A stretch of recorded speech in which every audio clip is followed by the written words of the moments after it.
जय श्री कृष्ण। आपका एक बार फिर से स्वागत है। आज हम आपको ले चल रहे हैं एक ऐसी अनोखी जगह जिसे देख के आपका दिल और दिमाग दोनों खुश हो जाएंगे। जी हाँ, यह है वृंदावन, यमुना जी के जस्ट सामने इमलिया घाट कहलाता है। ये इमलिया घाट मंदिर जहाँ पर एक इमली का पेड़ है, इसकी एक बड़ी रोचक कथा है। आप देखिए और इसके दर्शन करिए। आइए चलते हैं इसके अंदर। इसके कई रहस्यों को हम बताएंगे जिसको जानकर आपको आश्चर्य होगा। ये जुगल घाट से आगे पड़ता है। इसमें चलते हैं। सबसे पहले ये दर्शन करें आप। ये महाप्रभु यमुना दर्शन लिखा हुआ है, आपने देखा। यहाँ पर स्वयं चैतन्य महाप्रभु जब भी जगन्नाथ जी से यहाँ आते थे तो यमुना जी के सामने बैठकर यहाँ ही तप करते थे, हरे कृष्ण महामंत्र का जाप करते थे। ये देखिए उनकी बड़ा विग्रह रूप बना हुआ है और वह बैठकर जाप निरंतर करते थे और यमुना जी की ओर निहारते रहते थे। उनकी यह तपोस्थली कहलाती है। आइए,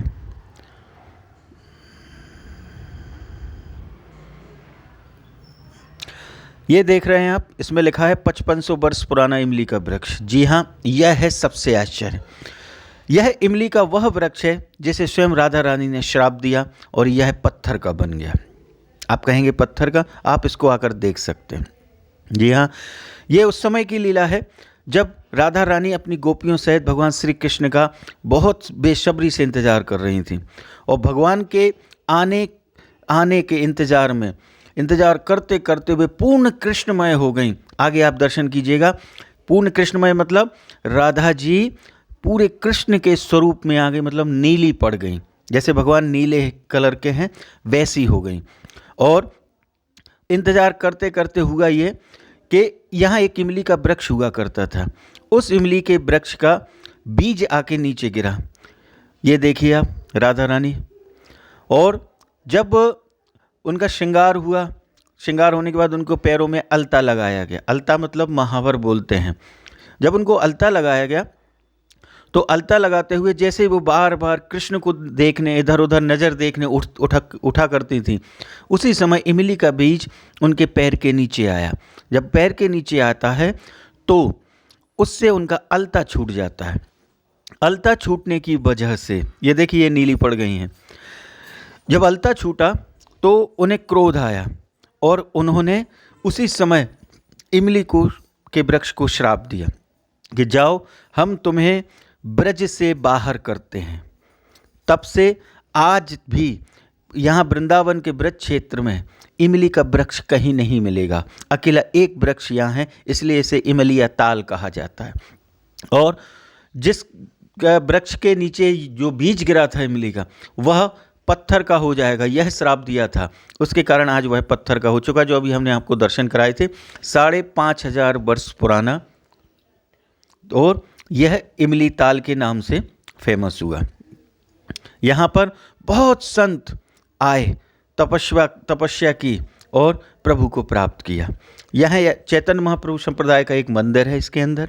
लेकिन यह बड़ी विचित्र जगह है जहाँ इस चमत्कार को आप देख सकते हैं, जहाँ पर राधा रानी के श्राप के कारण एक पेड़ पत्थर का बन चुका है।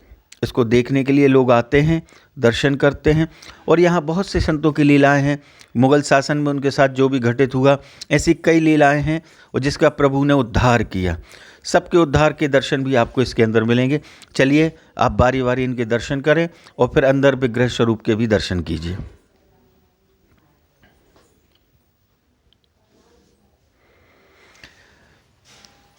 ये वृंदावन की लीला, न समझो इसको गुड़ का चीला, जा में ऋषि मुनि गए हार, जपे जा राधे राधे। यह वह नगरी है जहाँ पर वास्तव में आदमी समझता है आजकल के चलो हम एक पिकनिक स्थल बना लें इसको। ये पिकनिक स्पॉट नहीं है। यहाँ पर भगवान राधा और भगवान कृष्ण इन कुंज गलियों में चले हैं, पैदल चले हैं, खेले हैं गोपियों सहित। यह वह नगरी है जहाँ पल पल आपको चमत्कार मिलेंगे। बस आपको आना पड़ेगा पूर्ण विश्वास और श्रद्धा सहित, और देखते चलिए। एक एक लीला का वर्णन देखेंगे तो आपके रोम रोम उत्तेजित हो जाएंगे।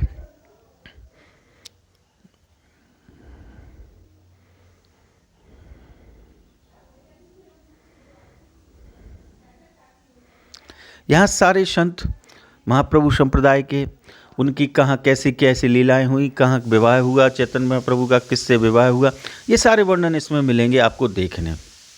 तो आप जरूर पधारें। वृंदावन आते हैं तो बांके बिहारी मंदिर से बाहर जब जुगल घाट पहुंचते हैं, परिक्रमा मार्ग कहलाता है, ये परिक्रमा मार्ग में ही पड़ता है। उसके जस्ट सामने जमुना महारानी बह रही हैं। यहीं बैठकर साधु संत तपस्या करते थे, जमुना जी को निहारना और हरे कृष्ण का जाप करना।